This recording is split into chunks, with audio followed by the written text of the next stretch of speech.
A debt was due. Humanity returned it with fire and fury. The silence in the council chamber of Zephyria Prime was deafening. Ambassador Sarah Chen stood at the center of the vast, circular hall, her human form dwarfed by the towering representatives of 12 alien species. Each delegation sat behind crystalline barriers that shimmered with defensive energy fields, their eyes fixed on the lone human who had requested this emergency session. Chancellor Vextar of the Hegemony Council raised one of his 4 arms, his reptilian features twisted in what passed for amusement among his kind. So, the little human comes before us again. Tell me, Ambassador Chen, what pitiful request does Earth bring to our doorstep today? Sarah's jaw tightened, but her voice remained steady. I come not with a request, Chancellor, but with a reminder. 3 cycles ago, when the Karathi swarm threatened to devour everything in the Outer Rim, humanity answered your call for aid. A series of clicks and hisses erupted from the Karathi delegate, Ambassador Zekth, whose insectoid form twitched with agitation. The humans speak of old debts. The swarm war ended long ago. What is done is done. What is done? Sarah repeated, her brown eyes scanning the chamber. Is that humanity lost 3 million soldiers defending worlds that were not our own. We bled for species that barely acknowledged our existence. We died so that your civilizations could continue to thrive. The ethereal delegate, a being of pure energy contained within a translucent shell, pulsed with soft blue light. The humans were compensated. Credits were transferred. Medical supplies were provided to your wounded. Sarah's laugh was bitter. Credits? Medical supplies? You paid us like mercenaries for a service rendered. But that's not why we fought, and that's not why we're here today. She stepped forward, her boots echoing against the polished stone floor. 3 days ago, the Devourers emerged from dark space. You all know what they are. You've all seen the reconnaissance footage from the dead systems along the galactic edge. They don't conquer. They don't negotiate. They consume everything. Planets, stars, entire civilizations. The temperature in the chamber seemed to drop. The Devourers were a nightmare made real, an ancient force that swept through galaxies like a cosmic plague. No one had ever successfully fought them and survived to tell the tale. Their fleet numbers in the millions, Sarah continued. Our combined intelligence estimates they'll reach the core worlds within 18 standard months. Every species in this chamber, every world you call home, will be nothing but particles in their feeding process. Chancellor Vextar's secondary arms gestured dismissively. And you propose what? That we repeat the folly of the swarm war? Throw our fleets against an enemy that has devoured 1,000 civilizations? I propose we survive, Sarah said simply. But survival requires unity. It requires trust. It requires remembering who stands with you when darkness falls. The Aquarian delegate, her gill slits fluttering nervously, spoke in her species' melodic tones. What does Earth want from us, human? Sarah pulled out a small device, a holographic projector that displayed star charts above the chamber floor. Red markers indicated devourer positions, while blue dots showed the locations of inhabited systems. The pattern was clear. The enemy was moving in a coordinated sweep that would engulf everything in its path. Earth has developed new technologies since the Swarm War. Quantum disruptor weapons, dimensional shield matrices, ships that can fold space-time itself. But we can't build enough of them alone, and we can't deploy them effectively without the industrial capacity and resources of the Galactic Council. She paused, letting the implications sink in. We're offering to share everything. Every blueprint, every equation, every tactical doctrine we've developed. But we need something in return. And what might that be? Chancellor Vextar asked, though his tone suggested he already knew the answer. Recognition, Sarah said. Full membership in the Galactic Council, equal voting rights, equal representation. Not as a junior partner or a client species, but as equals among the stars. The chamber erupted in angry voices, translated through universal communicators into a cacophony of outrage. The hegemony delegate slammed his primary fist against his speaking platform. Impossible! Humans are a primitive species. You've barely achieved interstellar flight. Your civilization spans mere centuries, while ours have endured for millennia. Our civilization, Sarah said, her voice cutting through the noise like a blade, has survived ice ages, plagues, world wars, and the destruction of our own planet's environment. We've gone from wooden sailing ships to faster-than-light travel in less than 500 years. While your species were content to rest on ancient achievements, we never stopped pushing forward, never stopped growing. The crystalline delegate, a being whose body resembled living diamond, chimed in with harmonic tones.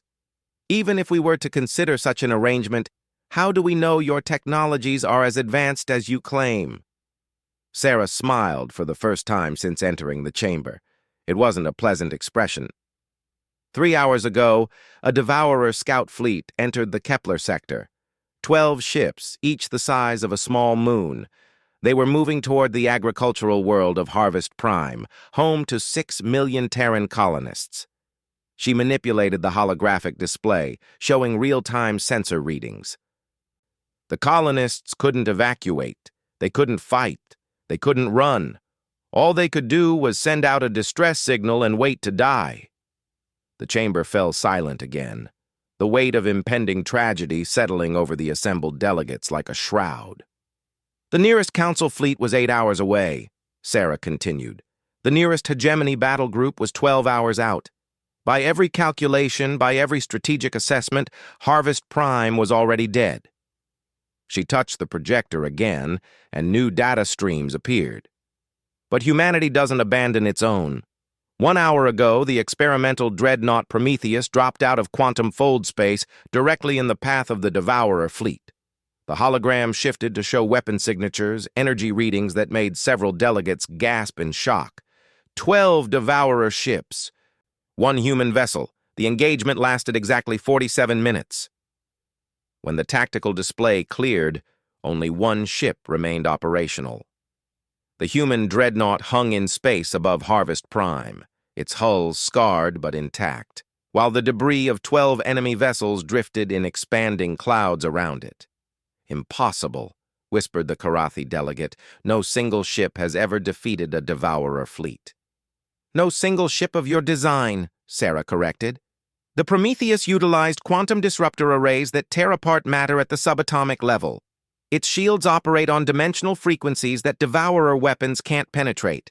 Its engines can fold space-time to achieve instantaneous positioning anywhere within a solar system. She deactivated the hologram and looked directly at Chancellor Vex Tar.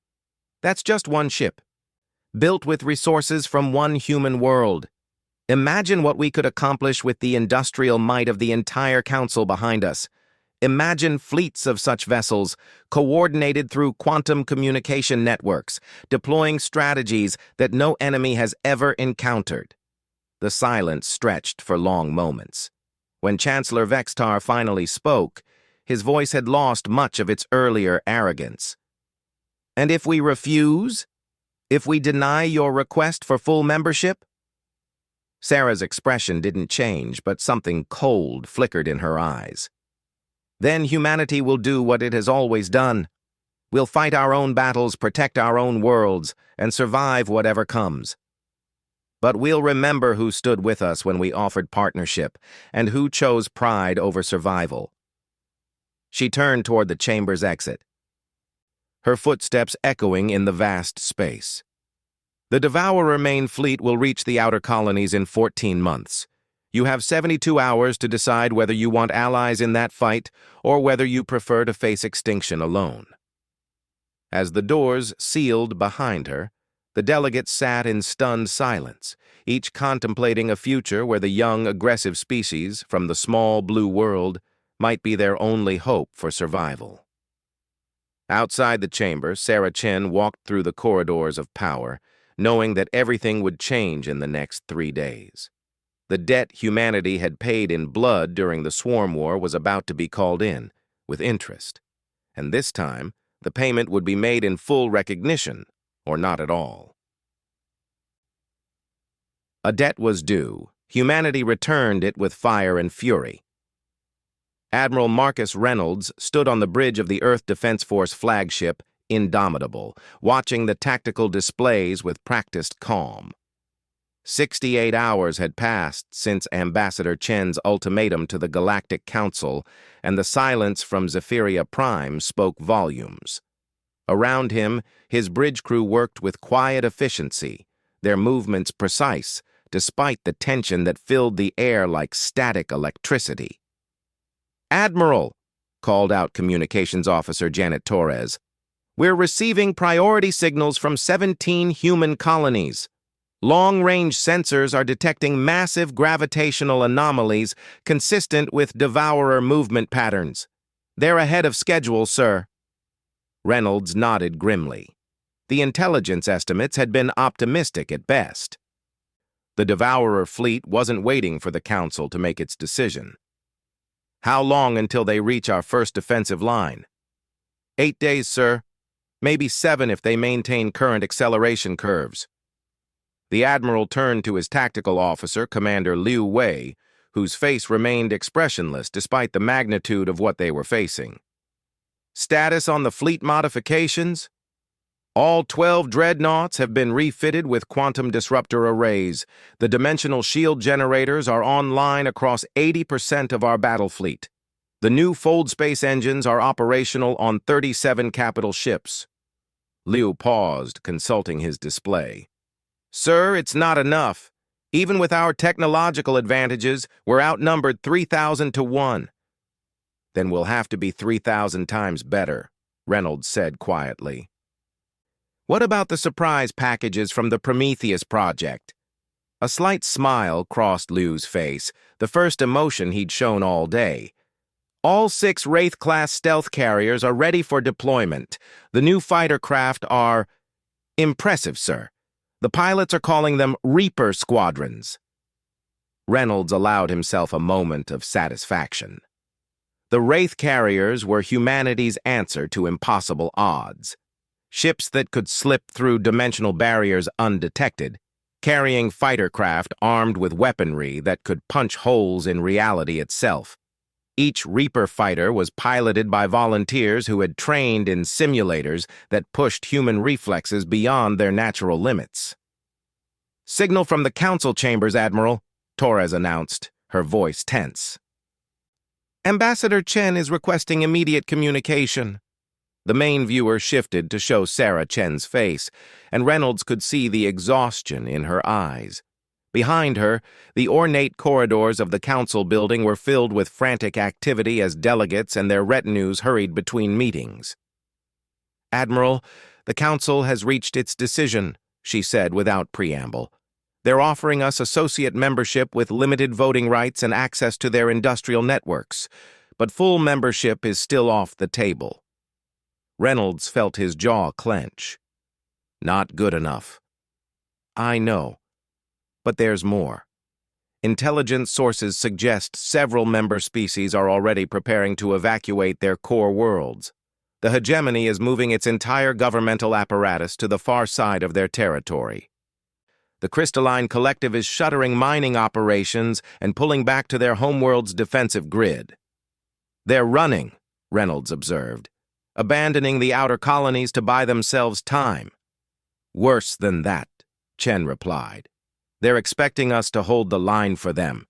Chancellor Vexitar actually suggested that human forces could serve as a delaying action, while Council fleets repositioned for a more strategic defense." The bridge fell silent except for the hum of ship systems.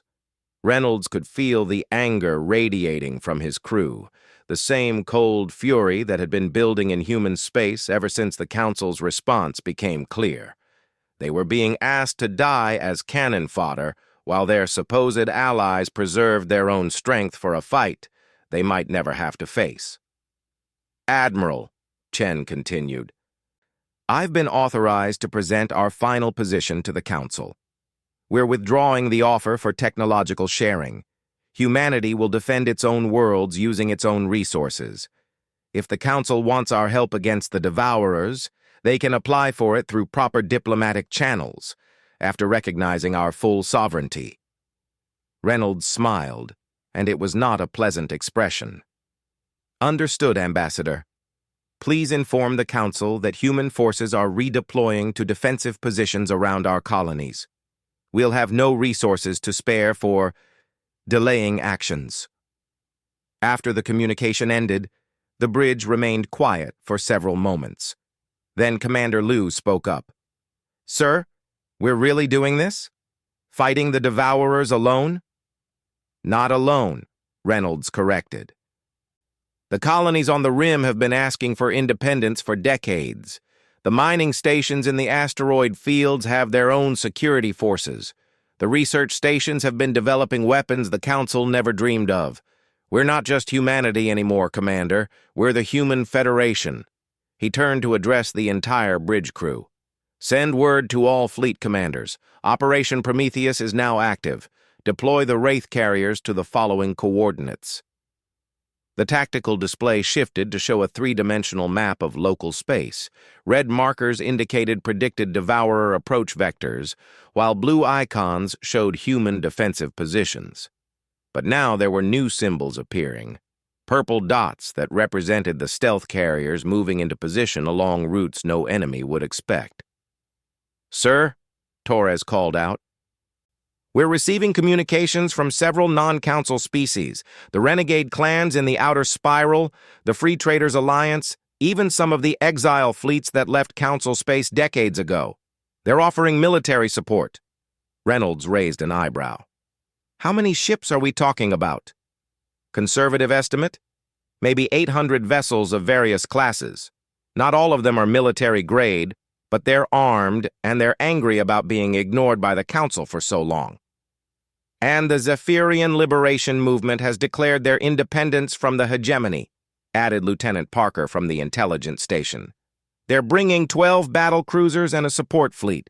Apparently, they've been planning this revolt for years and decided now was the perfect time." The Admiral felt something he hadn't experienced in years: hope, not just for survival, but for victory. "It seems we're not as alone as we thought. Patch me through to fleet communications." When the channel opened, Reynolds could see the faces of 37 human ship captains, along with leaders of Allied forces from across the galaxy's forgotten corners. Some were grizzled veterans of the Swarm War. Others were young commanders who had never seen major combat. All of them shared the same determined expression.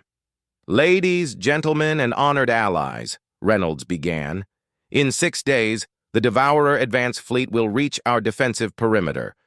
They expect to find scattered resistance from primitive human forces with minimal support from Council allies. Instead, they're going to encounter something they've never faced before: a coordinated defense by free peoples fighting for their homes." He gestured to the tactical display. "The enemy has numerical superiority, technological advantages, and the experience of consuming 1,000 civilizations. What they don't have is imagination. They've never fought opponents who refuse to follow conventional military doctrine." Captain Sarah Mitchell of the Dreadnought. Defiance leaned forward in her command chair. "What are your orders, Admiral?" "We're going to show them what humans learned during the Swarm War," Reynolds replied. "When conventional tactics fail, we improvise. When superior numbers threaten to overwhelm us, we change the rules. When the enemy expects us to retreat, we attack." The display shifted to show detailed battle plans that had been developed in the deepest levels of Earth's military planning centers. Phase 1. The Wraith carriers will deploy Reaper squadrons behind enemy lines. Their mission isn't to engage the main fleet. It's to locate and eliminate command ships, cut off their coordination, and even the Devourers become vulnerable. Phase 2.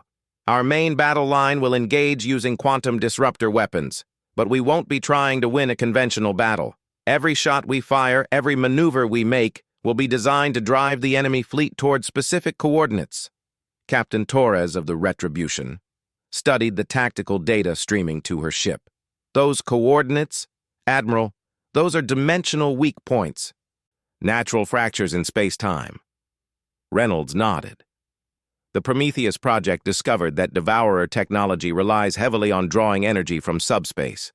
If we can collapse the dimensional barriers in those regions, their ships will lose power long enough for our weapons to penetrate their defenses.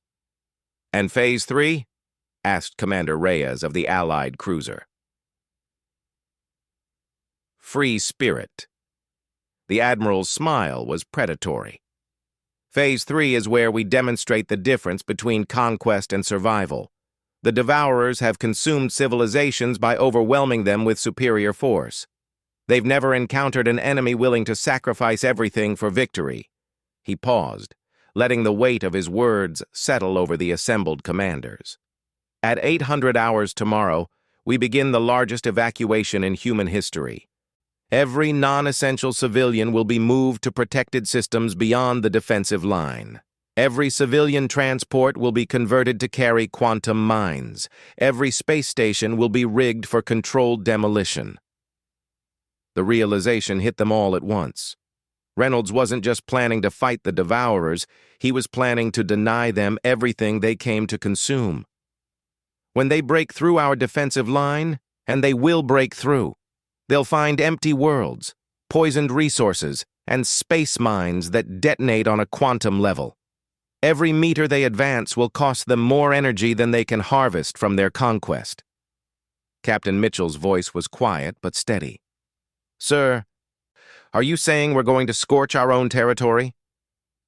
I'm saying we're going to teach the Devourers that some species fight so viciously that conquering them becomes more expensive than leaving them alone, Reynolds replied. And when they finally retreat to find easier prey, they'll discover that human forces have been shadowing them every step of the way, ready to follow them back to whatever dark hole they crawled out of. The communication channel buzzed with urgent conversations as the commanders began coordinating with their individual fleets. Plans that had been theoretical exercises became operational reality. Resources were allocated, personnel were reassigned, and an entire civilization prepared to fight for its survival. Admiral, Torres announced, priority message from Earth Command. The Council has sent another diplomatic team to negotiate with Ambassador Chen. Reynolds almost laughed. After 6 days of silence, they want to talk? What changed their minds? Sir, our intelligence sources suggest the Crystalline Collective intercepted Devourer communications. The enemy fleet is larger than originally estimated, and they're not just heading for human space. They're planning to consume everything from here to the galactic core in one massive sweep. So now they need us, Reynolds mused. Tell the ambassador she has full authority to negotiate, but our terms remain the same. Full membership, equal representation, and formal recognition of human territorial sovereignty. And if they refuse? Reynolds looked out at the stars, knowing that somewhere among them, an ancient enemy was approaching with the intent to devour everything he had sworn to protect. Then we'll save them anyway, because that's what humans do. We protect those who can't protect themselves, even when they don't appreciate it. The bridge crew worked with renewed intensity as final preparations began. In 6 days, the most brutal battle in human history would begin. But for the first time since the crisis started, Admiral Reynolds felt confident about the outcome. The Devourers had consumed 1,000 civilizations, but they had never faced humanity. And humanity had never lost a war when their survival was at stake. A debt was due. Humanity returned it with fire and fury. The first wave of Devourer ships dropped out of hyperspace like a plague of metallic locusts, their dark hulls absorbing light as if space itself recoiled from their presence. Admiral Reynolds watched from the bridge of the Indomitable as sensors tracked over 4,000 enemy vessels, each one larger than humanity's biggest dreadnought. The gravitational distortions from their engines created ripples in space-time that made nearby stars flicker. "Contact in 30 minutes, announced Commander Liu Wei, his voice steady despite the magnitude of what they faced. All human and allied vessels report ready status. The Wraith carriers have reached their deployment positions. Reynolds nodded, studying the tactical display where human forces appeared as tiny blue dots scattered across a defensive line that stretched across 3 solar systems. To any conventional military mind, it would look like suicide. A few hundred ships preparing to face an enemy fleet that outnumbered them 50-1. Signal from Ambassador Chen, Admiral, Communications Officer Torres reported. The Council has agreed to emergency session protocols. They want to discuss terms. Tell the Ambassador that we're a bit busy at the moment, Reynolds replied dryly. They can discuss terms with whatever's left of us after the battle. A new voice cut through the bridge communications. Captain Sarah Mitchell from the Defiance, her transmission crackling with quantum interference. Admiral, this is Reaper Squadron Leader. We're in position behind enemy lines. You were right about their command structure. They're using living ships as fleet coordinators. We count 12 bioships, each one the size of a small moon. Reynolds smiled grimly. The intelligence gathered from the Harvest Prime engagement had proven invaluable. The Devourers weren't just machines. They were a hybrid of organic and technological components that required constant coordination between specialized command vessels. Eliminate those vessels, and the entire fleet would fragment into confused individual units. Execute Phase 1, he ordered. Take out their eyes and ears. On the tactical display, purple icons representing the Reaper squadrons began moving through space at velocities that defied conventional physics. Each fighter was equipped with experimental fold engines that allowed them to phase partially out of normal space, making them invisible to Devourer sensors while traveling at near instantaneous speeds. The first bioship died in a flash of quantum fire that rippled across multiple dimensions. Its destruction sent cascading failures through the Devourer formation as hundreds of ships suddenly lost coordination. The second command vessel lasted barely 10 seconds longer, its organic neural networks overloading as Reaper fighters tore through its hull with weapons that disrupted the molecular bonds holding its massive structure together. But the Devourers learned quickly. By the time the third bioship came under attack, enemy escort vessels were already adapting their defensive patterns. 3 Reaper fighters vanished in bursts of antimatter fire, their quantum signatures disappearing from the tactical display like extinguished candles. Reaper leader to Fleet Command, Captain Mitchell's voice was tight with concentration. We've eliminated 7 command vessels, but they're adapting to our attack patterns. We can take down maybe 3 more before they force us to withdraw. Negative, Reaper leader, Reynolds responded. Fall back now. You've done enough damage. The wisdom of that order became apparent moments later as the remaining Devourer fleet, though reduced in coordination, began advancing toward the human defensive line with terrifying speed. Their weapons charged with energies that made space itself glow, and their formation, while less precise than before, still represented overwhelming force. All ships, initiate Phase 2, Reynolds commanded. Make them come to us. The human battle line opened fire at maximum range. Quantum disruptor beams lancing across the void to strike Devourer vessels with destructive force that operated on subatomic levels. Enemy shields, designed to absorb conventional energy weapons, proved vulnerable to weapons that disrupted matter itself at the quantum level. The first dozen Devourer ships simply came apart, their hulls dissolving into clouds of subatomic particles. But there were thousands more behind them, and they pressed forward through the destructive fire with single-minded determination. Return fire began to rain down on human positions.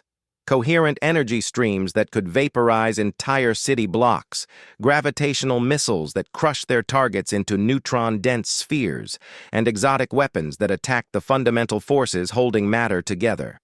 The human fleet began a fighting withdrawal. Exactly as planned.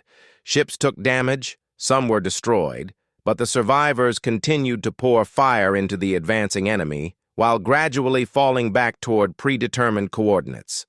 The Devourers, sensing victory, increased their advance speed, pursuing the retreating humans deeper into the solar system.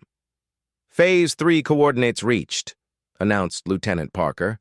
All vessels clear of dimensional weak points. Reynolds took a deep breath. Everything depended on the next few minutes. Engineering, initialize the quantum resonance generators. All ships, prepare for dimensional collapse. Deep in the Indomitable's engineering sections, exotic machinery that had been built using theoretical physics humanity barely understood began to charge. Similar devices on 36 other ships did the same, creating a network of quantum field generators that could manipulate the fabric of space-time itself. "Generators at full power, Admiral," reported Chief Engineer Martinez. "We can maintain field cohesion for maybe 10 minutes before the systems overload." 10 minutes will be enough, Reynolds said. "Execute dimensional collapse."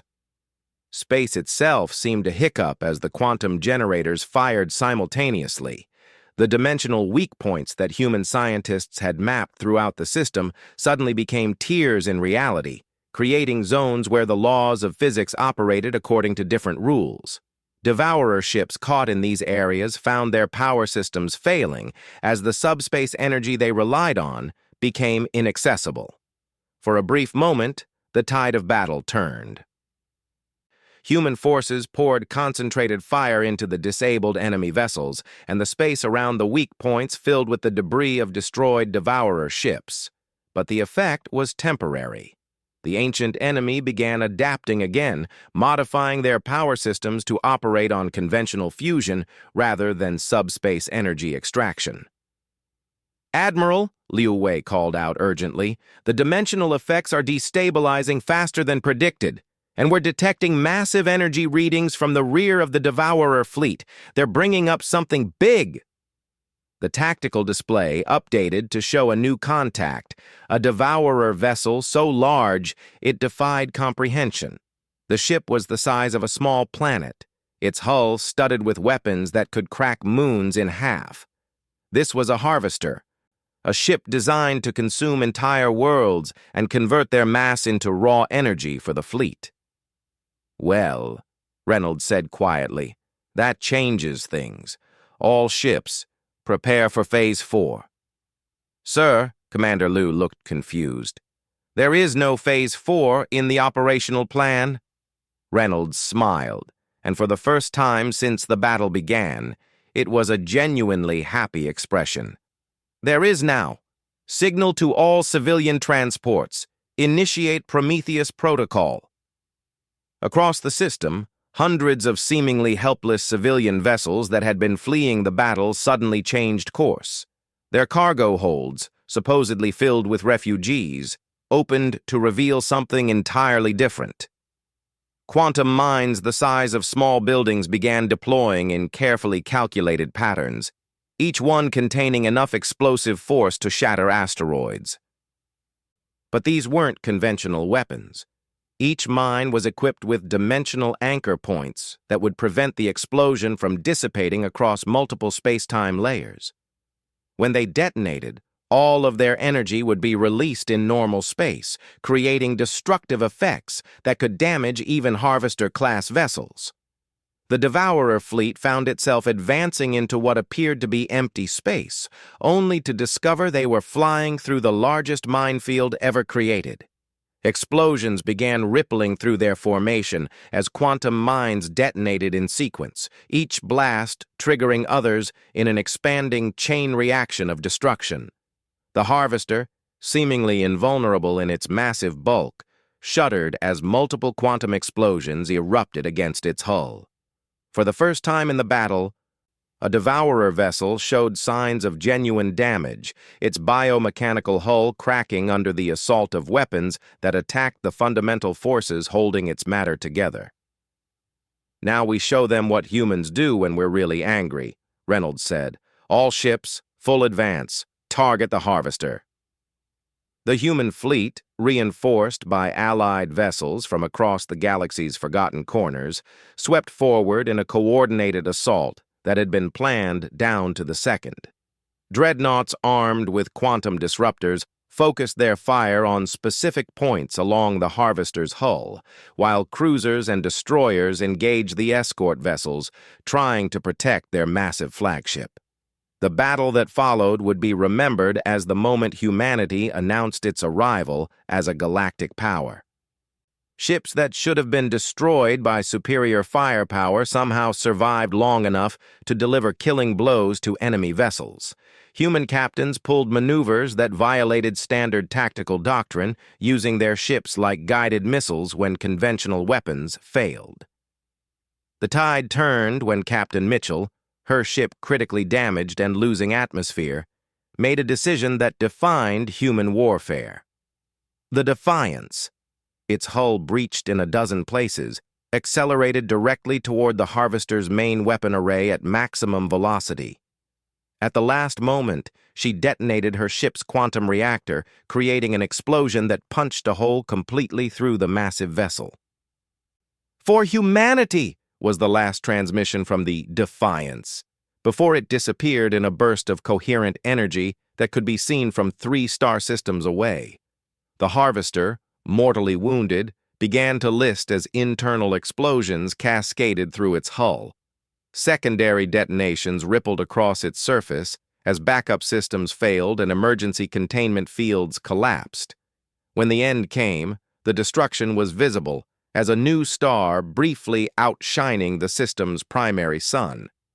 The remaining Devourer fleet, faced with the loss of their flagship and the systematic destruction of their command structure, began to withdraw. But retreat was not an option Reynolds intended to offer them. "All ships, pursue and destroy," he ordered. "No enemy vessel leaves this system intact. Today, we teach the galaxy that humans don't just defend, we win." The pursuit lasted for 6 hours, as human and allied forces hunted down fleeing Devourer ships across 3 solar systems. By the time it ended, fewer than 50 enemy vessels had escaped into hyperspace, carrying word of their defeat back to whatever dark realm had spawned them. As the Indomitable drifted among the debris fields that marked the greatest naval victory in human history, Communications Officer Torres received a priority transmission. "Admiral, urgent message from Ambassador Chen. The Galactic Council is requesting immediate negotiations for full human membership with expanded territorial rights." Reynolds laughed, a sound of pure satisfaction that echoed through the bridge. "Tell the ambassador that we'll consider their request. But first, they need to submit a formal application recognizing the Human Federation as a sovereign interstellar power." "Sir," Liu Wei asked quietly, "what about the survivors? The Devourer ships that escaped?" Reynolds looked out at the stars, knowing that somewhere in the darkness, ancient enemies were reporting that they had encountered something new, a species that fought not just for survival, but for the complete destruction of anything that threatened their way of life. "Let them run," he said. "Let them carry word back to whatever masters sent them. Let them tell the story of how the humans not only refused to be consumed, but turned the hunters into the hunted." He turned to address his bridge crew, these brave men and women who had helped write a new chapter in galactic history. "Signal to all human colonies and allied worlds. The Devourer threat has been eliminated. Our borders are secure, our people are safe, and anyone who threatens human space will face the same fate." 3 days later, Ambassador Sarah Chen stood once again in the council chamber of Zephyria Prime. But this time, the atmosphere was very different. The same delegates who had dismissed humanity as a primitive species now sat in respectful silence as she spoke. "The debt humanity paid during the Swarm War has been settled," she announced. "We bled for your worlds when you called for help. We died defending civilizations that barely acknowledged our existence. That debt is now paid in full." She looked directly at Chancellor Vextar, whose reptilian features showed none of their earlier arrogance. "Humanity seeks friendship with all peaceful species. We offer trade, cooperation, and mutual defense agreements to any who desire them, but we will no longer accept second-class status in galactic affairs. The Human Federation has proven its strength, she continued. We have technologies you need, resources you want, and the willingness to fight battles others won't. But most importantly, we have something this galaxy has forgotten: the absolute refusal to accept defeat when our survival is at stake. Chancellor Vextar raised his primary arm, his voice formal and respectful. The Galactic Council formally recognizes the Human Federation as a sovereign interstellar power. We request permission to establish full diplomatic relations and to discuss mutual defense agreements. Sarah smiled, remembering the moment just 4 days earlier when these same beings had dismissed humanity as irrelevant. Permission granted. But remember this day, Chancellor. Remember what happens when you underestimate the species that refuses to quit, refuses to surrender, and refuses to die quietly. As she left the chamber for the last time as a petitioner, Sarah Chen knew that humanity had finally taken its place among the stars, not as beggars seeking acceptance, but as conquerors who had earned respect through fire and fury. The debt was paid, the books were balanced, and the galaxy would never be the same.